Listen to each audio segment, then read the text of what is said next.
técnicas. Ó, existe um tom de voz, olha que interessante. Agora eu vou compartilhar uma coisa bem curiosa. O tom de voz não tem um tom de voz certo. Ó, vamos pegar mais um mito aqui. Existe o mito de que o tom de voz deve ser mais maternal. Um tom de voz mais suave, mais levando ao relaxamento, mais pausado.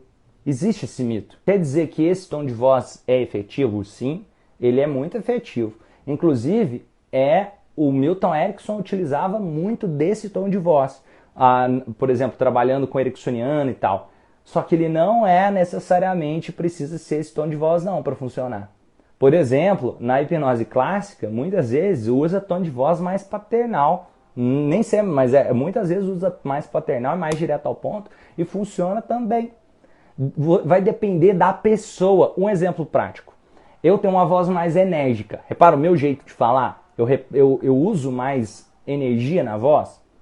Vai ter pessoas que podem se conectar muito com isso. Mas pode ter pessoas que podem achar esse tom energético meio como se fosse agressivo. Por quê? Porque pode ser que ela teve algum conflito com o pai, pode ser que ela teve algum conflito com outras pessoas que ela não gosta de conflitos e sem perceber, ela julga esse tom de voz energético como se fosse algo pessoal contra ela, mesmo não sendo.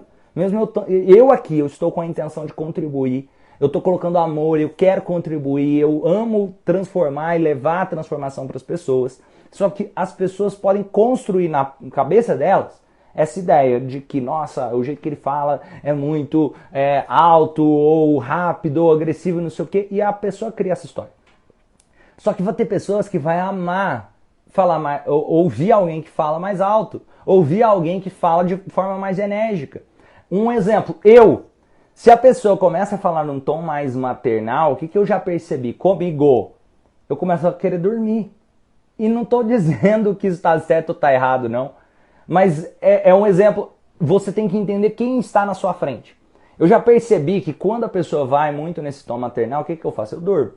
Eu já percebi que quando a pessoa vem nesse tom com mais energia, eu tendo a me conectar mais e faz mais sentido. Mas isso é o mundo meu, você tem que entender o seu. Talvez você se conecte mais com essa voz mais maternal, mais suave, mais pausada, que induz mais ao relaxamento.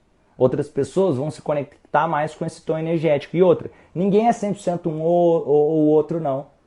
Ninguém é 100% só suave ou só energético. Como assim? Porque em determinado momento eu também vou me conectar mais com esse tom mais maternal. Em determinado momento, aquela pessoa que se conecta mais com o tom mais maternal vai se conectar com esse tom mais de energia. Então, eu tenho que entender qual momento essa pessoa se encontra para acompanhar e conduzir. Se quer entender um jeito que você fica mais fácil de saber como começar uma condução e ver um tom de voz que tende a agradar a outra pessoa, vê o jeito que a outra pessoa fala. Se você vê que a outra pessoa tem uma voz mais firme, fala mais alto, tem mais imposição, às vezes ela se conecta mais com sugestões mais diretas, às vezes com a dinâmica mais energética.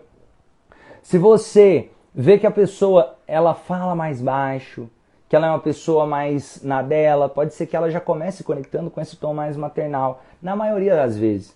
E o melhor jeito é você testar com a pessoa. Viu mais um mito relacionado a esse processo? Inclusive, isso é muito engraçado. Às vezes eu estou fazendo algum tipo de dinâmica e fala, cara, mas você fez errado, porque você usou uma voz muito cheia de energia. Não é que fez errado, é porque tem um monte de gente ali. Tem gente que ia se conectar com a voz de energia, mais cheia de energia, e não ia se conectar do outro jeito. São formas diferentes. Eu também consigo fazer um tom mais maternal na voz. Só que eu escolho. Tem momentos que eu vou usar um tom mais tranquilo, mais suave, vou falar mais devagar. E tem momentos que eu falo de forma mais enérgica.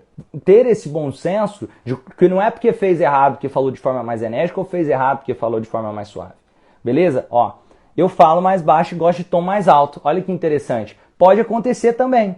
Eu falei no geral, mas pode acontecer de você falar mais baixo e gostar de tons mais altos. Só que esse é a exceção. Por que é a exceção? Porque geralmente você pensa, cara, se eu falo assim, eu vou gostar que falem assim comigo. No geral. Só que pode ser que talvez tenha alguém próximo a você, no caso da Wanda aqui, que já fala em tons mais altos. Então, porque pode ser que você se identificou com essa pessoa que você gosta e isso criou uma boa referência de pessoas que falam nesse tom mais enérgico. Um exemplo. A minha mãe fala em tom super enérgico, super... Minha mãe é, sabe, uma pessoa cheia de alegria, que você olha para ela, ela tá rindo, e ela cheia de luz mesmo? Se a minha mãe é assim, e ela traz esse tom enérgico na voz, o que acontece? Eu passei a gostar desse tom enérgico. Tem outras... Então, se alguém fala nesse tom enérgico comigo, isso é muito mais inconsciente, subconsciente do que racional. Sem perceber, isso pode me remeter à minha mãe, de falar enérgica, de falar cheio de cor na voz.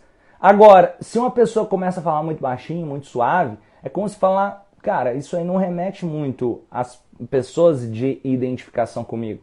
Porque meu pai, ele tem uma voz mais firme, minha mãe tem uma voz mais alegre, mais cheia de mais alto e assim por diante. Então, eu não tenho tanto essa referência mais tranquilo e mais suave. Sem perceber, um terapeuta que não tivesse esse conhecimento que eu estou passando agora para vocês, poderia falar, cara, mas eu não consigo conectar dentro do processo terapêutico de forma tão efetiva assim com o Romani. E é um jeito que eu estou falando comigo. E eu posso... funciona muito a cor na voz, essa alegria. Vocês estão entendendo? Cada pessoa tem o seu momento.